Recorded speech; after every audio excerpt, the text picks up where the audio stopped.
You are watching Father Fish, now please enjoy the video.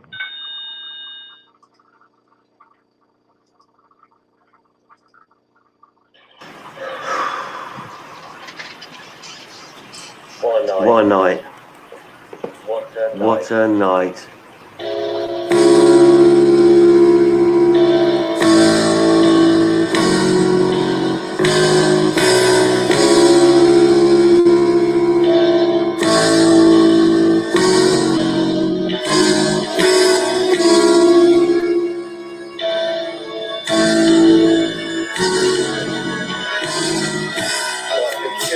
My fish are mad at me.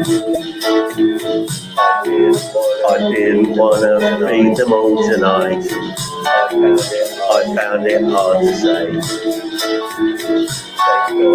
They thought I'd had enough of them. Why can't they see? They're lovely to me, but I have to sit here and watch them play on my own every now and then.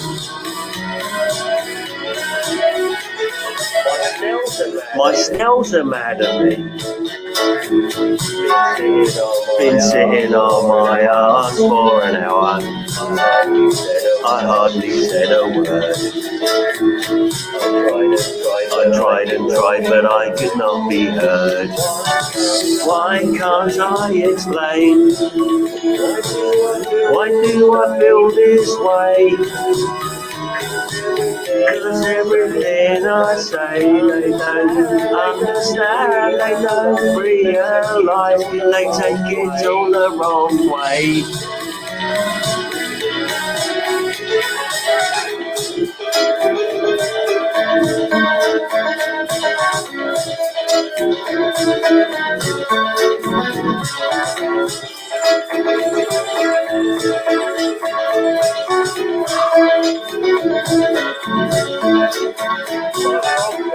My frogs are mad at me.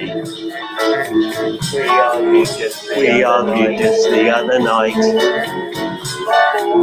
I thought we talked it out. We talked and talked until it was out. I thought we'd agreed. I thought I'd understand.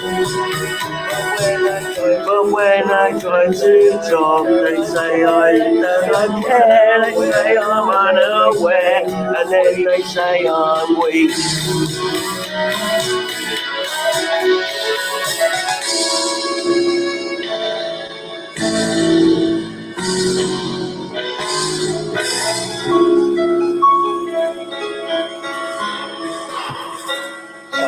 Sucks to be me. I'm only doing my best for them.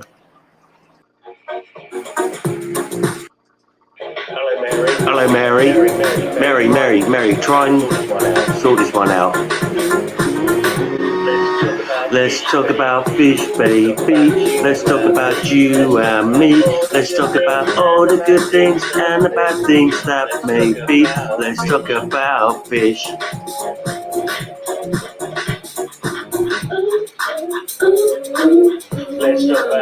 Let's talk about fish, baby. Let's talk about you and me.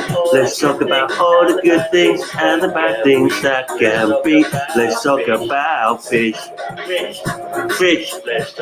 Let's talk about fish. Let's talk about fish.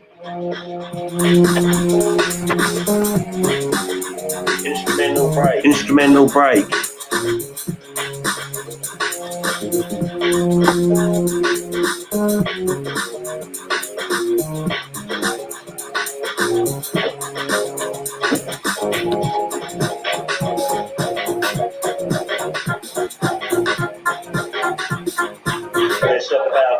Let's talk about fish, baby. Let's talk about you and me. Let's talk about all the good things and the bad things that may be. Let's talk about fish. Let's talk about fish. Fish. Fish. Fish. Let's talk about you and me.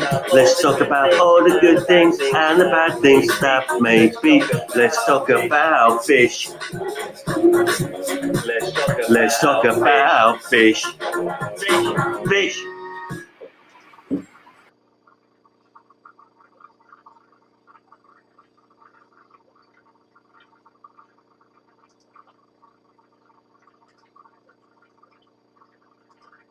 You were watching Father Fish. Now please enjoy the video.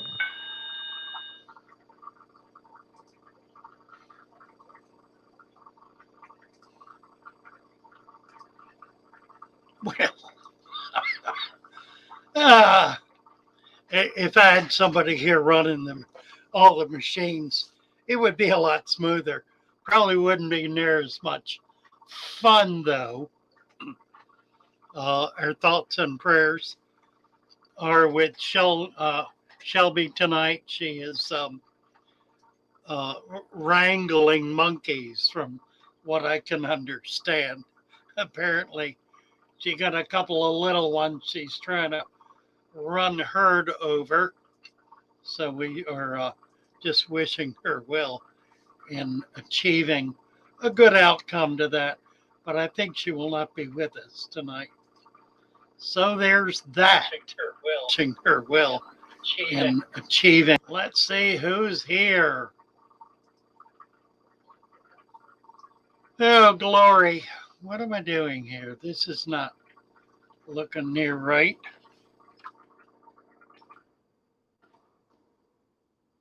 J-Dog. Gonna have lunch with J-Dog and his wife tomorrow. We're going to eat soft crabs. Soft crabs we're gonna eat. I love soft crabs. If you don't know what that is, I'll try to do a little video. It'll be around noon. Won't do it live probably, but we'll capture the moment for all to appreciate. James Green. Hey. Let's see. Where are we? Oh, excuse me. Grenwood. 3G. William Stiles. Hello, William Stiles. Nice to see you. And why can't I get this scrolling? Oh, I don't know.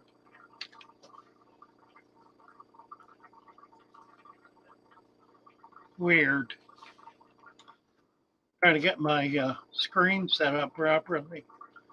I don't want to do it. What in the world? Christina Whitaker. Hello.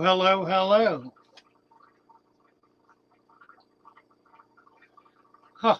Oh well. So William.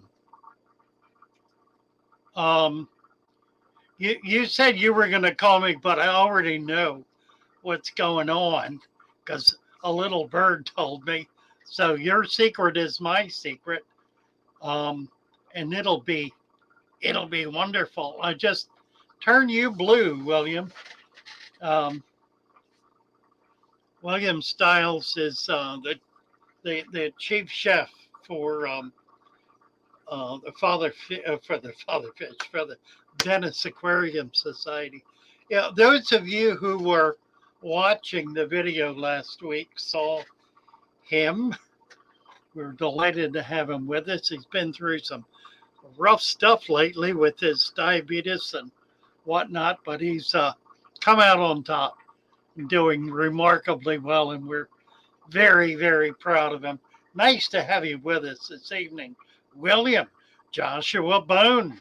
Hello. Just turned you blue, Joshua. Who else? There was somebody else. I thought, well, maybe not. Slimy Scales. Slimy already has a wrench, so nice to see you. James, J-Dog, Scott, Clint Grenwood, 3G, Christina Whitaker, Donna Tomac, William and Joshua, and Matt Cypress. Hello, Matt Cypress. Sunset Jen. Hello. Nice to see you, Sunset Jen. Great to have you here. You know, you guys, right here, you guys. We got about 22 of you guys here right now. Are a core group of friends whose friendship I absolutely cherish. You're there for me when I need someone to be there for me. And there have been a lot of times like that recently. Yeah, I've been fighting this horror show that is the amendments to the Lacey Act proposed by a very good little Rubio, um, petulant senator from Florida, who is promising to bring about an Armageddon in the world of exotic pets. And by exotic I mean anything other than cats, dogs, pigs, and cows, maybe goats. An Armageddon that will be potentially so destructive as to be unimaginable. And that's if they only do what those other countries who have white lists have done. If they do worse, which under the current regime is more than likely, it's going to make felons out of all of us. I mean, and yet even at that, I'm getting idiots who are telling me that I'm exaggerating, that it can't be near as bad as this, that, oh, well, nothing terrible is going to happen. I mean, they're probably stoned 23 out of 24 hours, or maybe even 24 out of 24 hours of the day, probably wrecked on drugs, probably are incapable of thought, and simply are living in la la land. And there are, of course, those among us who promote la la land because it's it's an economically, financially viable means of production. You see, a viable means of keeping themselves going until it all comes crashing down among us all, and then I guess I'll be to blame when it all goes to hell, because I will have raised such a ruckus and gotten people so upset. Oh, yeah, well. Carson Lee Sleeper. Good evening, everyone from Toronto, Ontario, Canada. Nice to see you. Carson, my God, you guys are going through it up there, aren't you? Well, it's on its way here. Thank you for importing liberty, or at least the thirst for it. Jason Peculiar. Hello, hello. Zachary Redgrave. Alec the Nice. Yes, Alec. Thank you so much for being here. Thank you, Alec. I don't know. I've been getting real depressed lately. Nothing seems, there's no good news anywhere. You notice that? The only good news is people standing on their hind legs and staring those in authority back and getting themselves arrested for it. I rather expect in the next week we'll begin seeing our fair share of arrests here in the DC area. It's getting worse. But it really is getting worse. It ain't getting a bit better. I was really kind of hoping that that Shelby would be here tonight because she pulls me out of a funk, and I'm in a funk.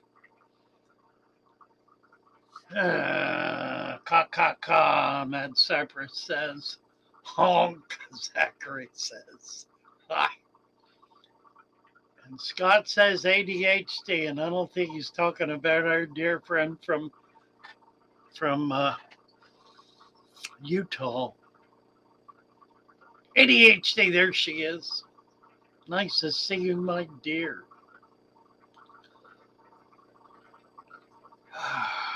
Challenging times, says Sunset. Challenging times. Don't stop fighting back, says Michael Long. The difficulty for me is that the fighting back becomes increasingly bitter. And I really don't want to be bitter, but I'm having a very difficult time avoiding bitterness. Fewer and fewer people seem to care. I did a video announcing this disaster about 2 weeks ago. It got, I think it's up to 44,000 views. The last one I did of a group of 5 has not broken 400 in 2 days. Fewer and fewer. Who's here? Lem is here. Let's see what Lem's got to say. What happened? There you are. What? Can we hear you? Can you hear me? I can hear you. I have to go get. Look at this fish room. I love this fish room. I love it. How many tanks are you up to? I have 61 in the fish room. No, 65 61. total. I think when I broke down my fish room to open my shop, I was at 100. Wow. I'm almost there. I think I have more tanks than like some of the local pet stores. I'm sure. I have to go get the little tripod for the phone. Where are we going? Upstairs. I gotta get the little tripod for the phone so I can do water changes. You said you were in a funk, so I wanted to come up and say hi. Well, look at him. Ain't he gorgeous? Yeah, he's looking. What's his name? Winston. Winston. Yeah, it's on the tank, Winston. I remember when I first started raising Flowerhorns, is about, when was it? About 2000, I guess, late 1900s. I had a bunch of little ones I bought, and they had like 6 or 8 of them in a 29-gallon tank, and they finally grew up enough. They started pairing off. So I called a local fish breeder, and he said, "Oh well, they'll never hatch." And then I called him back and said I had wigglers, and that was kind of the beginning. That was almost 25 years ago. Why did he say they would never hatch? Well, the theory back then was that they were mules, that they were hybrids and did not have viable sperm. But of course, that we found out that was not true. And then I got a chance to talk with the guys who developed them. They were I'm trying to remember, somewhere, I think in Indonesia. It was a group of about 6 young men in their 20s who were getting all of these Central American cichlids and crossbreeding them to try to get a fish that had Chinese hieroglyphics on its side. That was their goal. They were going to do it as a gift to the Chinese people. Yeah, it's like 10 different species, right? Like something crazy to get the flowerhorn, and then there's like a bunch of different varieties of flowerhorn now. Yeah, exactly. Yeah, it was amazing. I shipped them a box of about 100 fish, probably 20 species. That was in the, like, I don't remember when, 1998, 2000, somewhere along in there. Fascinating fish. A Central American cichlid.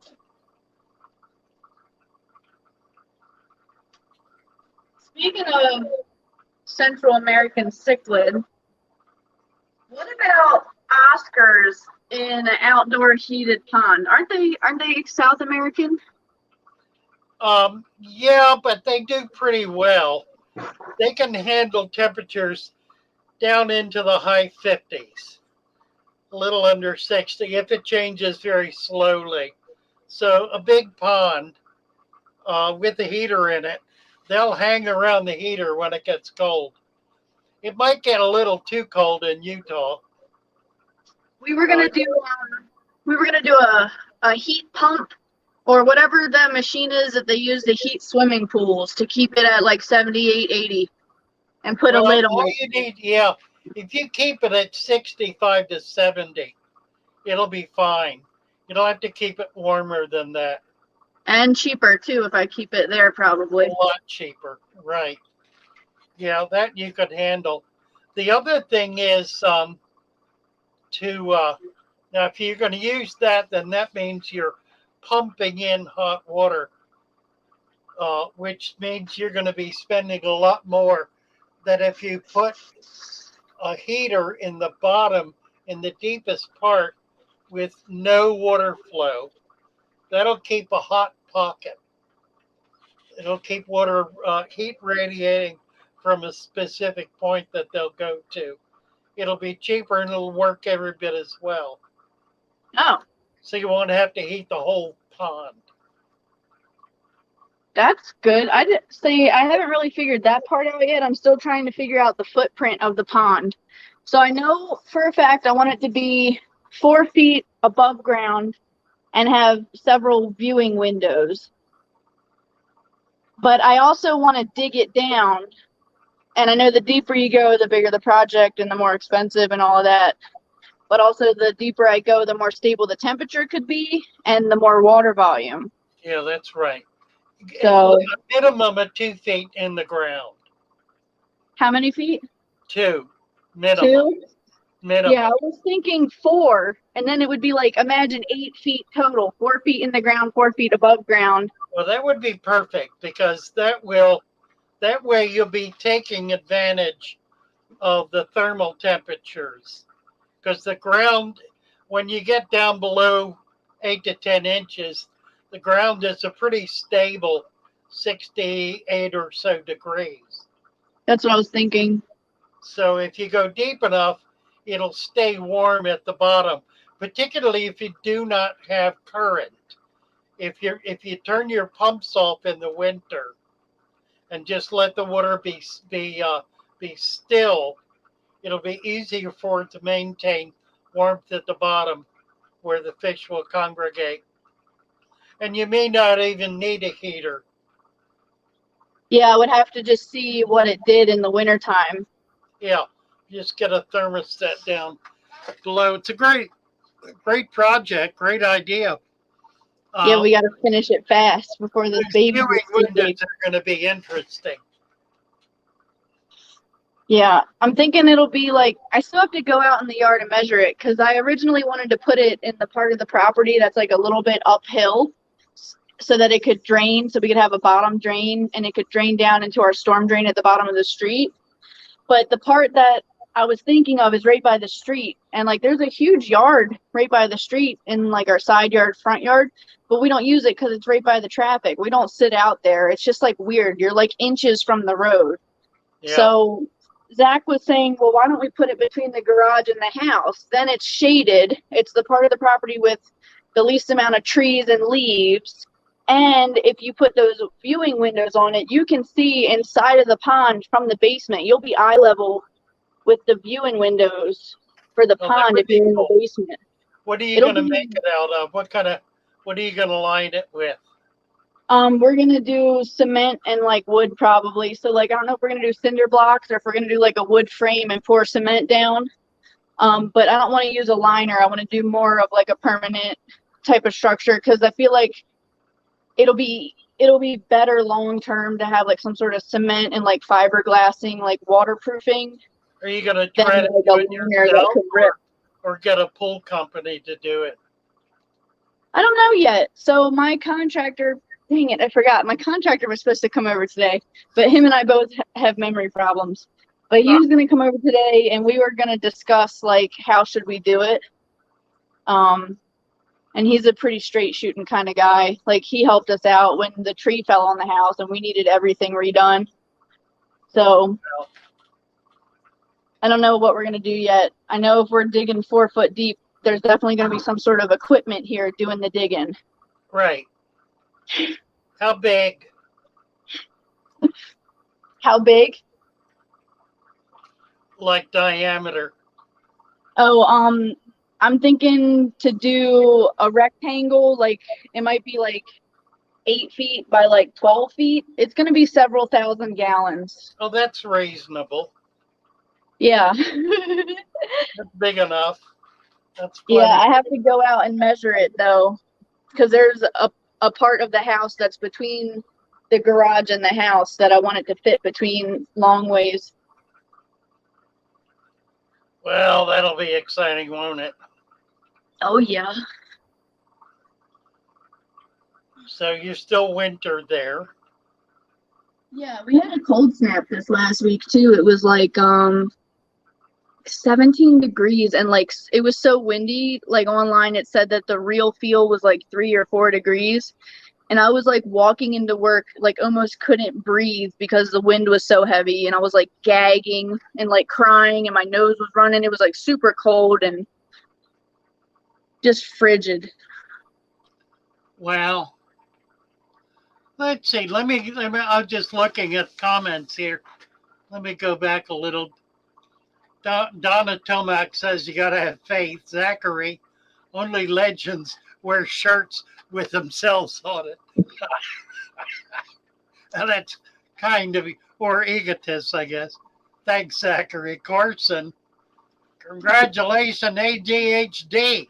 I should say, you're doing all right so far. The Digitech man says I haven't watched the news in years. I know about that. Christina said pretty bad week from hell for me, so I'm no help. Zachary, the same. J-Dog, always darkest before the dawn. We are winning, and it's only a matter of time till we win. Well, I'm on your side, J-Dog. Donald Drew, congrats on the meaning of life to ADHD. Sunset Jen, less social media, more fish tank tinkering, she says. Lem, hello, great to see you, says Sunset Jen. William Stiles, congrats. Sunset, thanks for coming up, Lem. Chuck Davis used to be big in FH. What is FH? Or is it FH? Flowerhorn. FH Flowerhorn. I'm sorry? Oh, flower. FH Flowerhorn. Yeah. Right. Chuck Davis is an interesting guy. We'll try to get him up here sometime.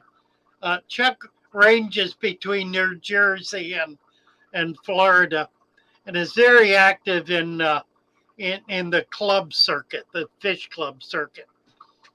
We've had him as speaker at our club a number of times. In fact, I think he's coming back to Venice in April. We'll have him back, I hope, in April. Scott, any Oscars in the canals in Florida? Yeah, they're all over. I have caught Oscars here in Venice. They're all over the Everglades, of course. Scott says you can use a trough heater used to keep water troughs warm. Yep. For farming. Oh, for farming, like a Daphnia culture or something? Yeah, he's talking about your pond, I think. What food sources could Lem help culture for the pond, like bloodworms, Daphnia? Well, it's going to be deep. That'll be a problem. And any Daphnia will be eaten up by whatever fish are in there. You can't really have a Daphnia culture with fish because that's a primary food. Well, I don't know. Maybe because the fish I'm going to be keeping are like monster fish, and I noticed they don't eat the detritus worms. Oh, well, that's real. That's a possibility. Because we're going to have the datinoid, plecos, Bishir. I wonder if the Oscars will be able to go in too. And then Paku. I've had all those big fish in big tanks. Yeah, the pacu would be wonderful. That's my favorite pacu. So cute. Isn't he so cute? The gold, yeah. Is that albino? Yeah, the albino red belly. Yeah, they are so pretty.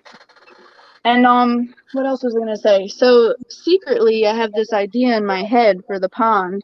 It'll be like a monster fish pond, but now that I'm so good at welding acrylic, I was thinking that I could build some sort of large breeder box, and a breeder box inside of like a 10,000 gallon pond would be like really like a 10-gallon tank. But like I could breed like guppies in it or something. Yep, But yep, yep. I'd have to figure it out so that the monster fish can't eat them. Zachary wants to know if I've ever heard of a galaxy pleco. There used to be a picture of me holding two 18-inch galaxy plecos, one in each hand. I was at a wholesaler at the time and picked these monsters up. They were astounding. I think the picture is lost. I lost a computer that had a lot of cool stuff on it. These are tiger striped platies. I just got them in from a wholesaler. Oh, how cool. I love them. Nice. They look like Mickeys. Yeah. There's some Mickeys in there. I ordered, like with that wholesale order, I ordered in 600 shrimp. So 6 different types of shrimp. I got 100 of each. I got Bloody Marys, crystal red, black lilies, yellow sakura, yellow fire, green fire. I got a bunch of shrimp. It was so much. Nice. Where'd you get them? From Uncle Sam's Discus, or Uncle Sam's Tropical Fish, which a lot of people said that it wasn't really a good idea to order from them, but the fish are healthy. It worked out. Well, that's good. There's billions of shrimp everywhere. Look at them. Oh my. The shrimp are great. So from the wholesaler, they're stationed out of California, and I think they imported from Thailand. Huh. And they have Those some are sort of pretty shipping. platies. Thank Pretty you. platies. Yeah, they really are. Them. I think they're called red wag. I don't know. Yeah, yeah. They had some sort of shipping disaster. So, like a delay or something because of COVID. I don't know. Whatever. So, the fish were a week late getting to me. So, when the fish came in from Thailand to Uncle Sam's Tropical Fish, they didn't like open the bags or change the water or replace the heat packs. Wow. So by the time I got the fish, the water was so foul, like half the guppies were dead. There was only like 2 or 3 dead celestial pearl danios. There was only like 1 or 2 dead shrimp, but like the 2 bags of guppies got hit the hardest. And I was showing that on my channel, and a lot of people were like, yeah, well, that's what you get when you order like wholesale. And I'm like, the fish genetics and quality are fine. Like, this is where a lot of our fish from our pet stores come from, but like they should have packaged it better and shipped it better. Well, they should have rebagged it when they came in. Yeah, they should have opened it up and changed their water. Like, even if you want to reuse the bags, like, change the water. Do a water change, dump it out and refill it and put them back in it. Yeah. Yeah, absolutely. It was 55 degrees in the box. I used a thermometer. It was 55 degrees. That's a shame. Yeah. Well, so, yeah, I hope you complained about it. Oh, I did. But not I sent them the link of me unboxing it, screaming. Oh, good. Hey, Vanoxky, nice to see you. Hello, let's see. Palamon Caridian shrimp. Caridians. J-Dog wants Palamon Caridians. What type of Is he saying Neocaridina? No, he said Caridina. Oh. Polyman Caridina. Oh. I don't know if his tanks are set up for that. I got to be seeing him tomorrow, so I'll check on that.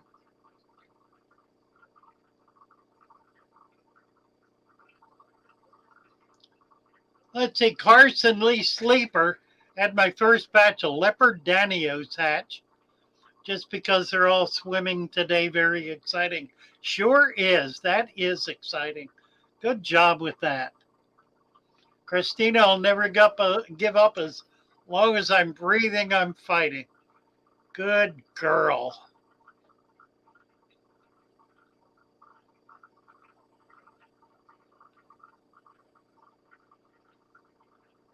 What are we looking at? These are the endangered Scipia multipunctata goodeids or goodeids. Okay. They dropped fry recently too. I counted like maybe about 20 fry. If you look Oh, I long enough, see you'll them. see them. Yep. Nice. They're so cute. Yeah, Goodie Eye is a Central American live bearer that has not had much in the way of market share because it's not particularly colorful, but it has become virtually extinct in the wild. It's been threatened so badly. There have been a number of fish keepers, hundreds of them, who have picked them up and are maintaining strains of them. I don't know how many there are, about 20 different species of Goodie Eye. And they're improving as we speak, as people work with them. They do a little selective breeding with them, and they're actually beginning to get more color, but they're virtually extinct in the wild now. It's a perfect example of one of the ways in which hobbyists are protecting species. Far from decimating populations, we're really having precisely the opposite effect. We're protecting and replenishing and restocking. And that's happening all over the world. That's what makes this current legislation such an abomination, because it puts an end to all the good efforts that are going on in the name of what nobody really seems to know other than bureaucratic authority. That's really the only function that's being served by this. It is so dreadful and so horrible. And I was talking with a zoo owner yesterday who said that zookeepers around the country are completely up in arms about this because it puts an absolute end to their ability to be able to maintain their facilities. They absolutely depend on being able to trade among themselves and bring new animals into the country. All of that stops. All of it. I tell you, folks, if you haven't really paid attention to this, you need to, because if it passes, I don't know what's going to happen. Some of us will be in the street, I'm sure. A lot of people are going to be in jail, I'm sure. And a lot of animals are going to be exterminated, because that's what they'll do when they come in. If they don't like them, they will exterminate them. And a lot of environments are going to be destroyed. Environments we're protecting around the world. A lot of species are going to be lost. This is pure malice. It is purely malicious. It is purely evil. There is no good about it. It must be stopped.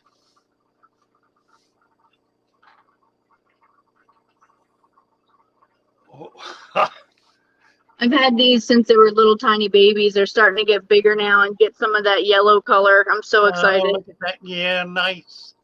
Very nice. Jimmy P. Oh, yeah, Garden of Eater's real close, J-Dog. We'll get in touch with him. He'll have what you need, and he's just up above Tampa.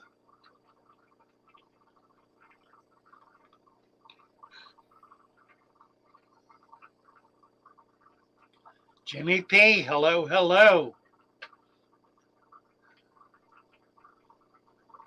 They look like tiny bass. They do, don't they? They're so cute. Yeah. Funny. J-Dog says, every time I look for them online, all I get are recipes. Well, now you got William online looking for him. He's always looking for recipes. Some of us would be criminals. That's really true, Word Dunlap. That really is true. Imagine being jailed for fish keeping. World has gone mental. The evil people who are in charge that need to be jailed. Amen to that, Jason. Amen. People don't think things will affect them. Christina said this week it affected me in the worst possible way. J-Dog limbs catfish. Christina.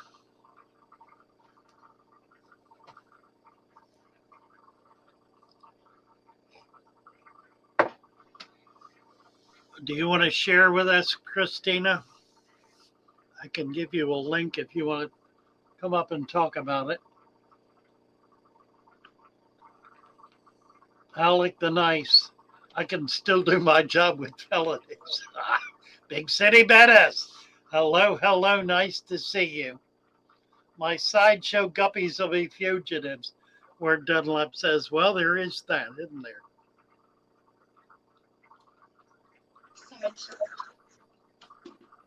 Yeah, I don't know. I can't see myself becoming a criminal, but I can't see myself not keeping fish the way I want to either. Because it's a problem, isn't it? Yeah, it's going to be a problem for a lot of us.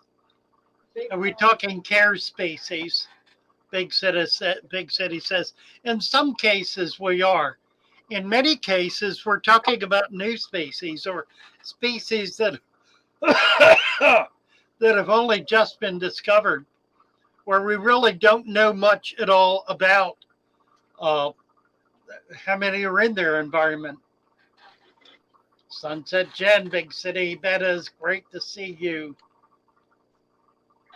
Okay, this are some more care fish here.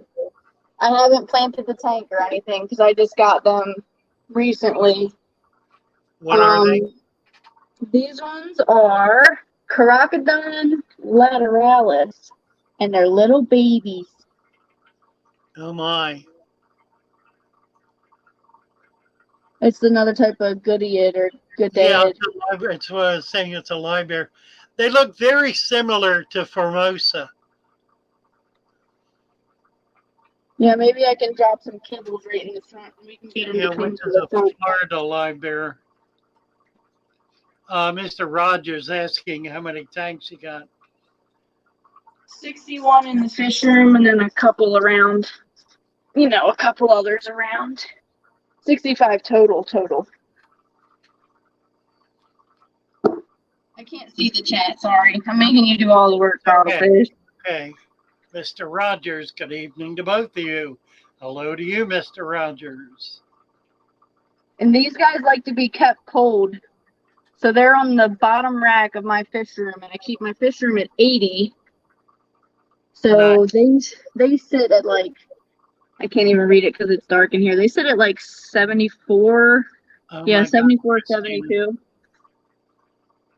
Christina said her sister got hold of a bad drug coming over the border and they're burying her Sunday. How dreadful. How dreadful. This is happening to tens of thousands of young people in this country every week.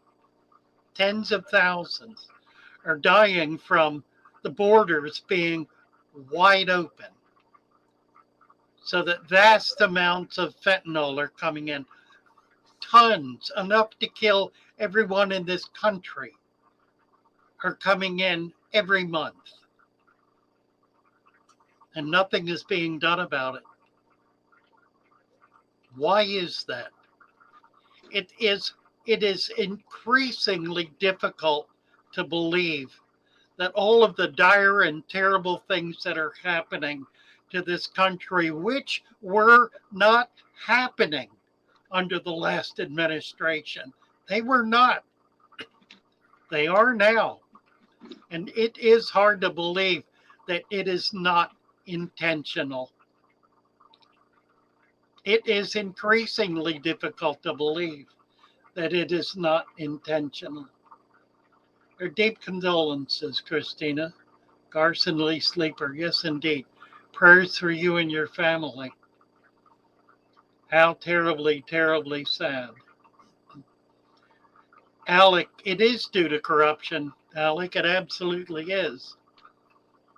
The corrupt have taken over and are in control and prove every day the depth of their corruption. Yeah, I'm sorry, Lamb. Thank you for coming up and trying to pull me out of my funk. I tried.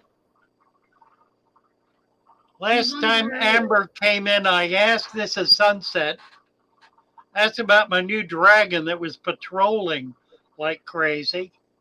He settled down. His trackways are all over his tank.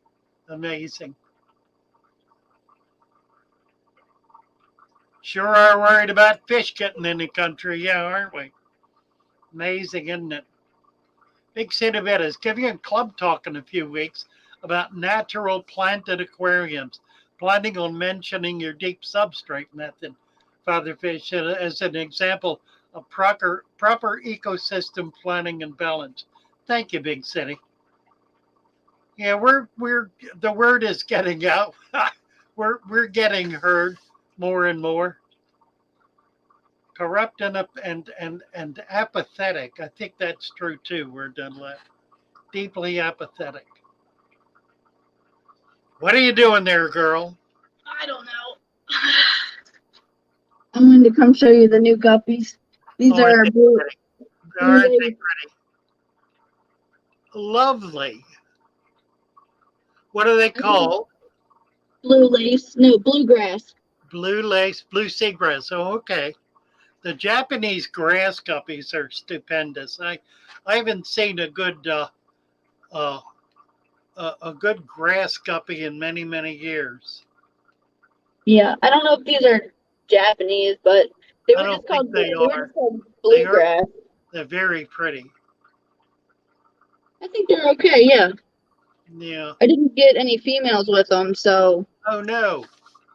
Yeah, just males. So I put them in a tank with my blue females. Well, you'll get something nice out of that. Yeah, we'll see. Mr. Rogers, I spoke to you last week about my 20-inch clown knife, and sure enough, he tried to eat my 7-inch Oscar, and he might be trying to eat the bigger 14-inch Oscars.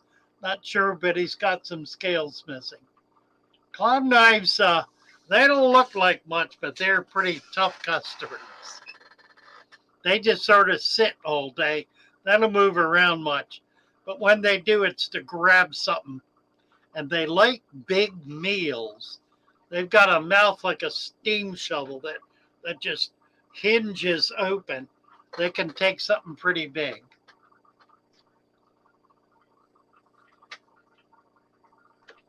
Wes Karen Duff, hello, hello.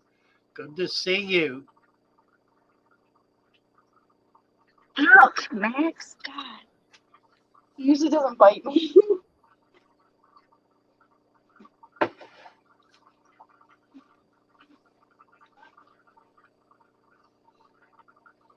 Great fish room. Wonderful fish room.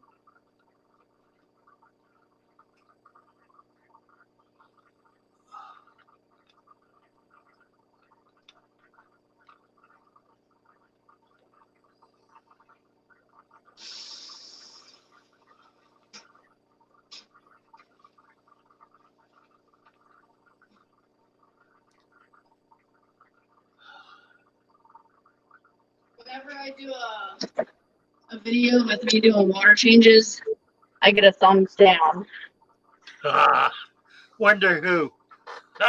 That's I funny. don't know. People are mad that I use the same drain pump in all the tanks and the same hose in all the tanks, but it's just temporary and whatever. Well, people who have fish rooms have they have a common environment. All of the tanks are in a common environment. And unless you've got disease, there's really no reason to drastically segregate. Yeah, I think I do have every tank has a parasite, internal parasites, and I've been treating them all with medicated levamisole food, and they've been getting better. So, Good. I mean, I have the means to treat all of my tanks, and I'd rather just do that than have to change the hoses 61 times. Yeah, exactly. It becomes unrealistic. Yeah, I did order some nets, though, like 65, 70 nets.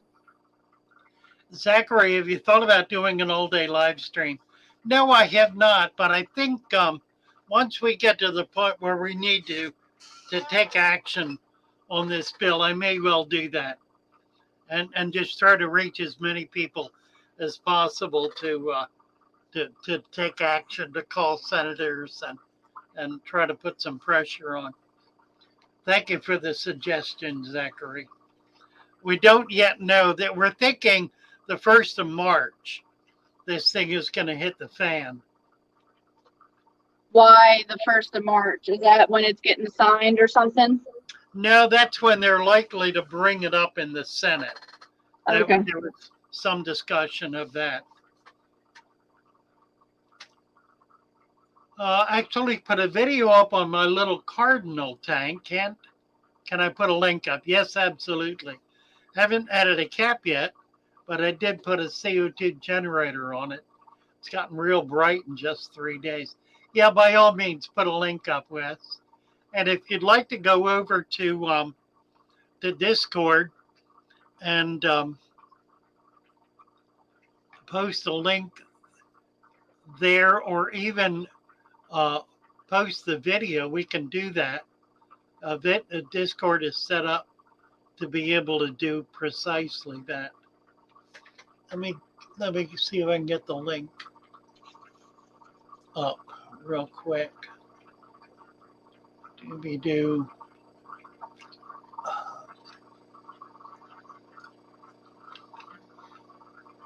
let's see.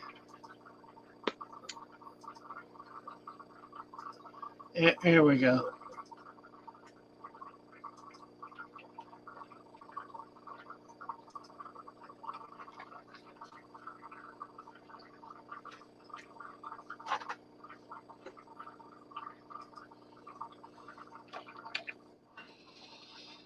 All right, there's the link. Good. Buddy wants to go over on Discord. Let's see. Get lots of emails about nothing, Wes says. You should not get any emails from our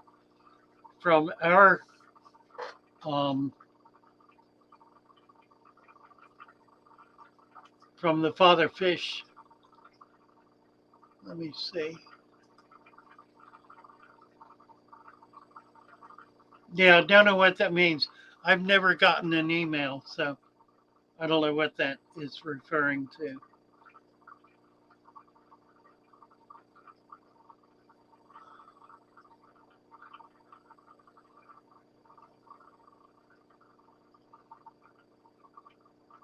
Scott said the best thing that can happen to the Competes Act is for Mitch to send it back to the House without the pork belly in it. Yeah, that would be smart. I don't think he's of a mind to do that, but that would be smart. Let's see. Fanatical, hello, hello.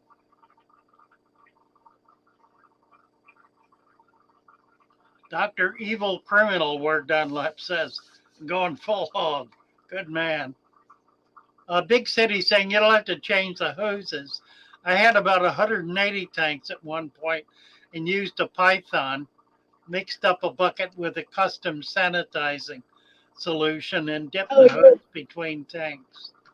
I do that sometimes. I did that at first, and then once I realized all my tanks have the same thing, because I stocked the fish room, like within the last 4 months, I've stocked the fish room. So, and I've gotten them all from basically the same places. Yeah, you've gotten a lot of stuff in, that's true.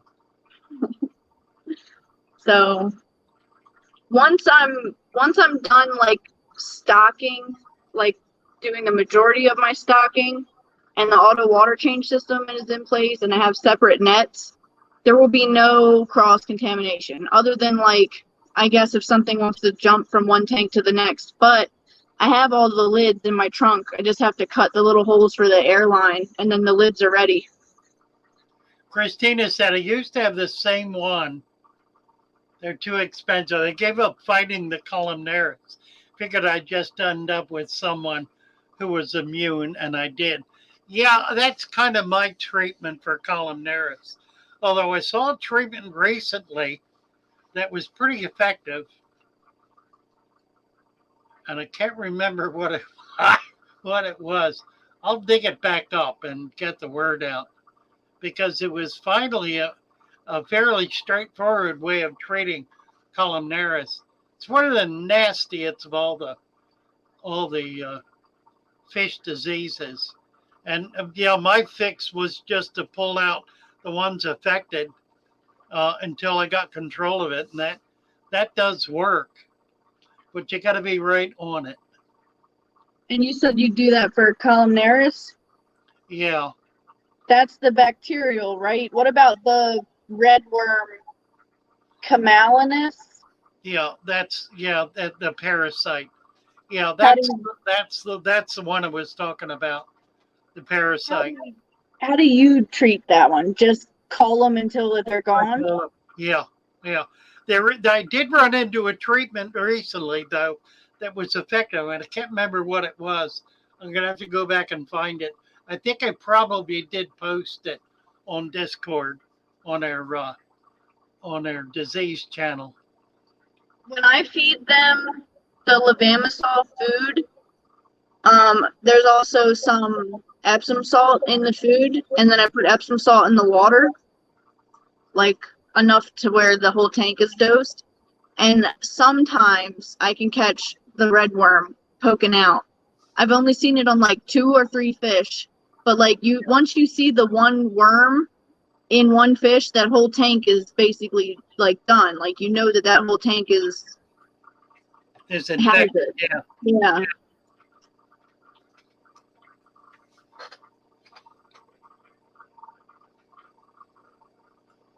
Let's see. What else is here? Jason Picolia, run 30-something tanks and use the same water change equipment, have separate nets, but never use different hoses, haven't had a problem. It's less likely that the hose is going to cross-contaminate so long as you empty it between. The other thing with the hose is if it's water coming out, then it's coming out. So unless there's a parasite or a bacteria that has attached itself to the outside of the hose that goes in the water, it's not going to be a problem. And that's, again, it's easy enough, as Big City Betta said, to dip that.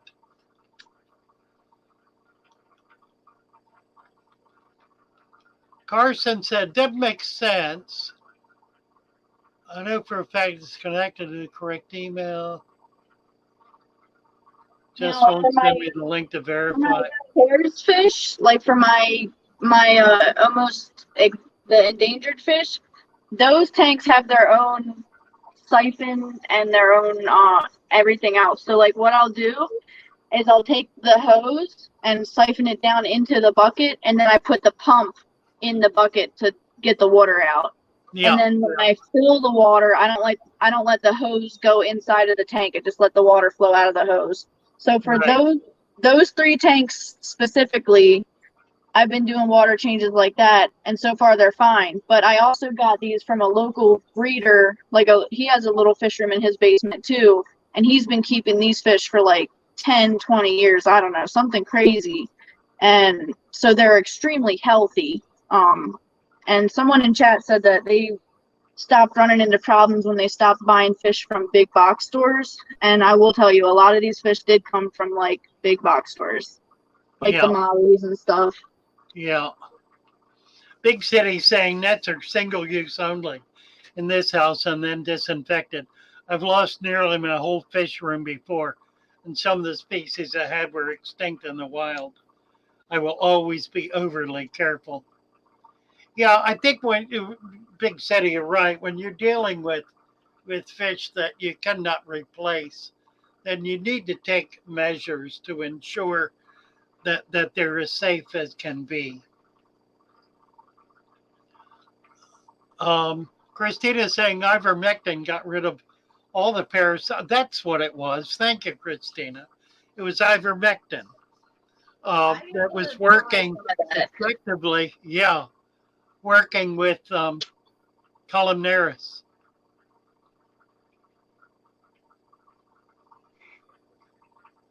Yeah, I should try that. I haven't tried that one yet.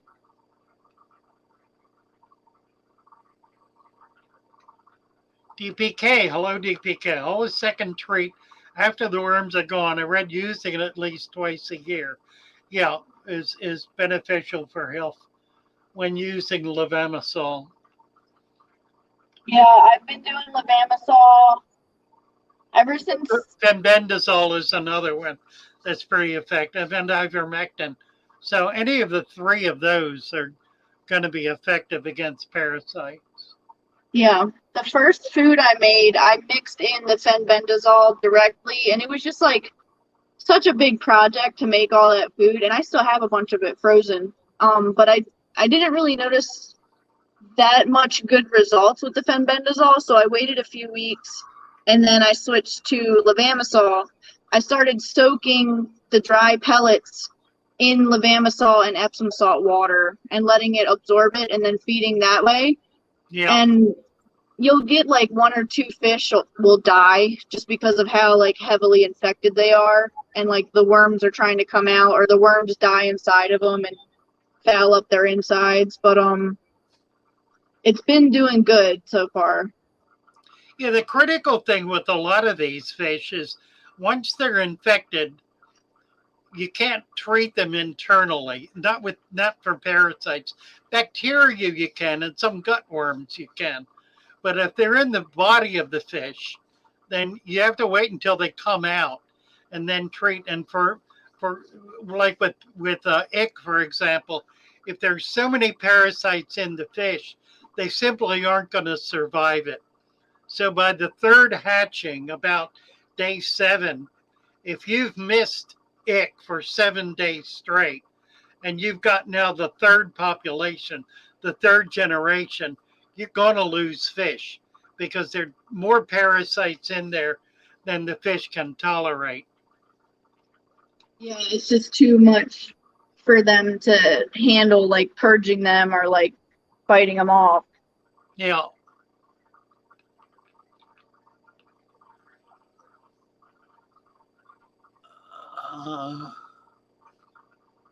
Well, fanatical, sorry to hear it.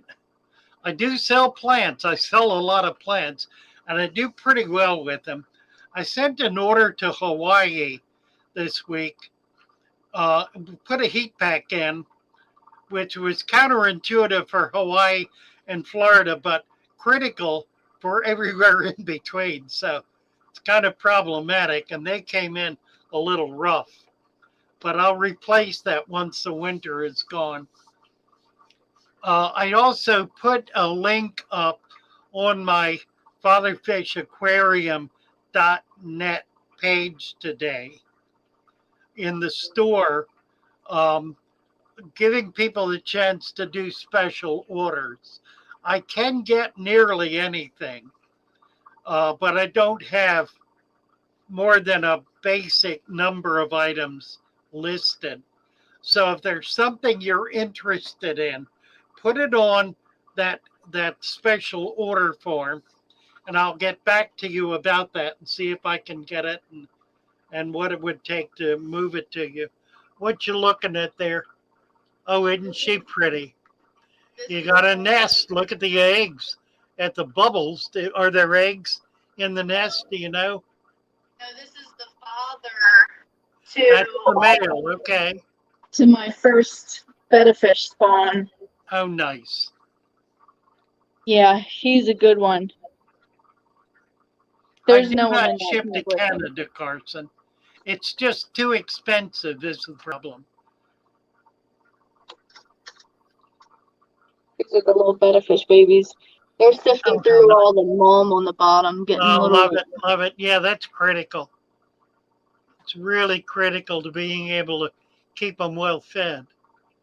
Yeah, they at first I was kind of sucking out the little mulm pieces with one of these little syringes and like some airline on it. Yeah. But then I noticed they were getting skinny, so I was like, well, that's weird. And I noticed they're always looking down. Yeah, that's right. In this, and I think they're finding little foods because sometimes I see them jerk like they're catching something to eat. What you have there is perfect. What you don't want is rotted food laying on the bottom forming a scum. Yeah, I had that once, and I lost like 5 of them. I was putting in too much of this, but once I figured out the balance between how much of this to put in and how much mulm to leave, they've been doing better. Yep. I'm really good at learning the hard way. You can't even see them. I'm never gonna be able to get good footage of these guys unless I get out the DSLR camera. Oh my word, Christina, she got a molly solid with ick. Oh, They gave it to me free because they sure he was dead. It didn't have a spot on him in 24 hours. Good job, Christina. good job. I did a video about how to treat Epistylus because I got into an argument with someone on Facebook about temperature. They said if you raise the temperature with Epistylus, it'll kill the fish faster. But if you raise the temperature with ick, it kills the ick faster and it helps the fish. And I said that doesn't make sense because they're both protozoan ecto, what are they, ciliates? They're types of ciliates. Yeah. I was like, that doesn't make any sense. They have similar life cycles, similar living parameters. So I did a video about it, and I basically cooked my mollies. I put them at, it must have been like 87 or like 90 degrees water change. So I did like a 90% water change, and I put in the 90-degree water and let the temperature just come down naturally. The next day they were healed. Nice. Yeah, 100 degrees is the point at which it becomes too hot. 90 degrees is pretty normal for any kind of tropical or semi-tropical fish. That's a normal temperature.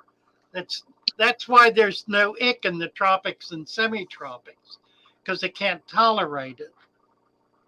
Yeah, I just know that my betta fish survived in the tubs outside when it was like 110 degrees. And their tanks were at like 90, 92, 93.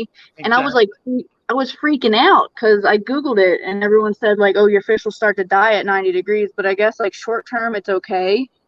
They're not going to die at 90 degrees. I mean, there are fish like the mountain minnows that will, cold water fish will, but warm water fish like angels, they spend half their life living in water in the 90s, up to 95, 96. It's normal temperature for them. I soak brine shrimp in ivermectin. That's how Kristen is using it. Yeah, the brine shrimp captures food. So it's actually holding it, which makes it a great fish to gut load because it's carrying whatever it is you want to be able. You know, I used to gut load brine shrimp with spirulina in order to get that into babies. Can you explain that a little bit? Like, I've seen some people say that they don't start to eat or form a mouth until after a certain amount of days, and then I have other people telling me that they put the spirulina in the brine shrimp hatcher right away. Like, well, how did you do it? And was there any way you can verify that, like, the brine shrimp actually ate the spirulina? Like, were they green, or like Yeah, how does it work? the brine shrimp is born without a mouth. Right. It has to go through one shed, one slough, in order for its mouth parts to be developed. That takes about 24 hours. So the longer you wait to feed, the less nutrition they have, because it's all their nutrition is going into shells. So by the time they go through that first slough and have a mouth, they're ravenous. And that's the point where you can feed them about 24 hours after they're born. That's the time to put the spirulina in. Now you can put it in right away. It's just going to sit there. It's not going to do anything. And it could foul the water. So I have never fed until after 24 hours. If you do not feed at this point, they'll start dying because they'll be starving. And Yeah. you'll notice whatever you're feeding them, they'll turn that color. Okay. Their shell is clear. You can see right through it. I'm gonna test it out. I think I started this batch today at like 4 p.m. So tomorrow at 4 p.m. I guess I'll put like just a tiny little bit of Now, wait a spirulina minute. in. Have they hatched? I don't know. I It's I started 24 it hours. 24 hours to hatch, and then 24 hours later they shed. So once you put the eggs in the cone, 2 days before you put food in. Okay, so if I started this batch at 4 p.m. today, not tomorrow, but the next day I'll put spirulina. Yeah, in the afternoon, right. Okay. Yeah, and very tiny amount. Don't feed them heavily. Feed Yeah, them just very like enough sparse. to coat my finger, just like a little coating. Yeah, like that. Look at this shrimp. Are they a mono? Yeah, I broke down the Amano breeding shrimp tank because it was just too much work for me to do the water changes on that salt water with all the stuff I have going on. So I put them back in here, the mothers, and I figured when they give birth, the fish in the tank will eat the little babies. But when I'm done the Betta rack, I'll set up another breeding enclosure for them over here, and I'll have a better way to change salt water that's less time. Fanatical is saying, Father Fish, do you think the Betta fry will accept decapsulated brine shrimp eggs? Probably not. Betta fry target on movement.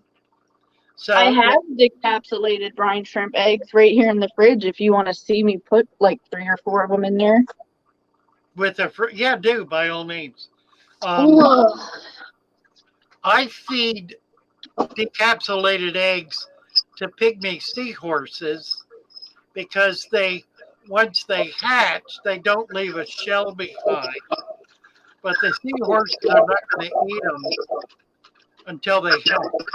Brine shrimp in Betta's Big City Betta. You responding to this?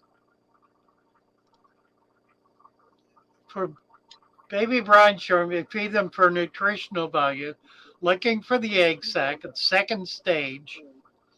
If you can feed a BBS, it's not a natural, a nutritional, complete food for fry. So you're saying that you're holding them for that second hatching. Now, that's once they're beyond the stage where they require microworm or some other microfauna. When a baby brine shrimp is born, it cannot eat brine shrimp, hatch brine shrimp. It's simply too tiny. So at that stage, you need to be feeding microworm or some other kind of microfauna like paramecium.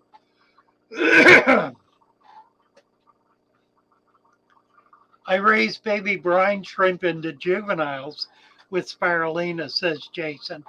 Fantastic food for triggering spawning behavior with many fish, especially betta and gourami. Takes 2 weeks to get them to the size I like to use. Yeah, that's pretty well adult.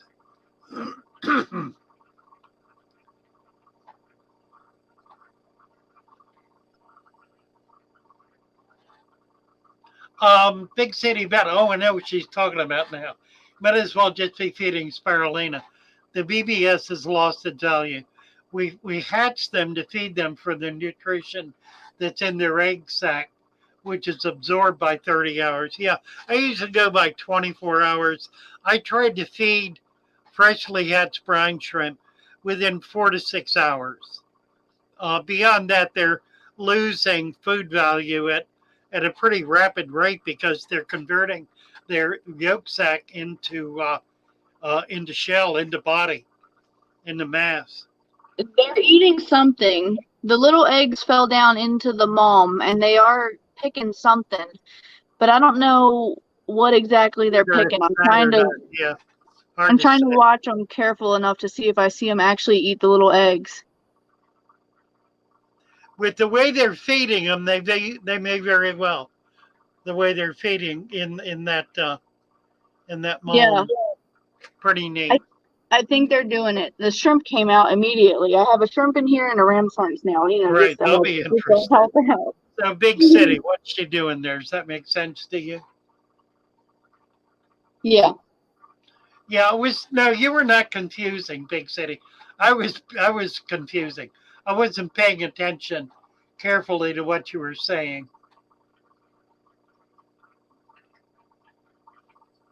Now, Master Black says they're probably eating the snail's poop. I doubt that. They're not. A waste feeder. Bettas are not a waste feeder. I can distinctly see the snail poop little shapes. Yeah. And I can see when they're eating, they're like picking from in between it. And I never see like a little poop in their mouth. What's eating the snail poop is the microfauna. Yeah. That's what the bettas are eating. Now, the betta fish might not eat those decapsulated brine shrimps when they're little. They do need to see something moving when they're little, I think. And it needs to be like brine shrimps or something else. I think Daphnias might be too big. All right. We're running into Lucas here. I guess we need to. Yeah, I gotta go annoy LRB. LRB, right. Thank you guys for hanging in there, pulling me out of my funk. Thank you, Lem, so much. I appreciate you. Yeah. I love what you're doing. Oh, I'll see you guys over there at LRB. See you all over at LRB. Take care. God bless you all. Nice to be with you. Let me bring my granddaughter up here. Play her video. You are watching Father Fish. Now please enjoy the video. Yes. Thank you all. Bless you all. Bye for now. Be back Sunday with Mary. Take care. Thanks, Lem, for coming up. Good night. Bye for now.